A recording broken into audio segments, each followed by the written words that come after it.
Korea's son-in-law, and Koreatown. Route 40, stretching from the east coast to the west coast in the United States, passes through Ellicott City, Maryland. The area, with 170 Korean businesses along the road, was recently designated as a Koreatown on Hangul Day. It is one of the few cases of official designation by a state government. A structure replicating hanok, or a traditional Korean house, was installed. It is the fruit of long efforts to develop the Korean-American community. The governor of Maryland is Larry Hogan, widely known as Korea's son-in-law. Yumi Hogan, the first Korean-American First Lady, served as the honorary chair of the Koreatown Committee and offered her full support. Governor Hogan and the First Lady attended the opening event.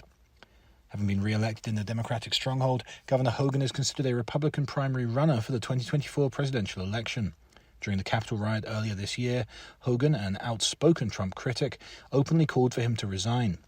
When the Republican Party attempted to oust Liz Cheney, chair of the House Republican Conference and anti-Trump figure, Hogan said that after the worst 4 years under the Trump residency, the GOP has become sort of a circular firing squad where we're just attacking members of our own party instead of focusing on solving problems.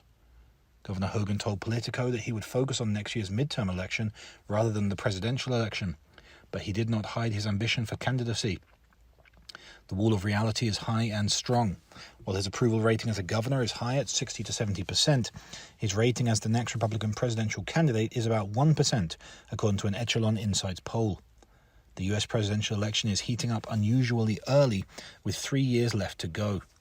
As President Biden is shaken by the chaotic withdrawal from Afghanistan, former Trump is holding a series of public rallies to bring back his supporters.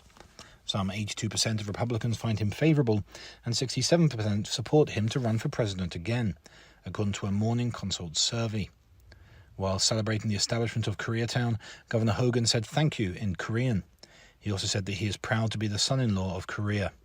The Korean business district that had shrunk due to the pandemic had hope and vitality.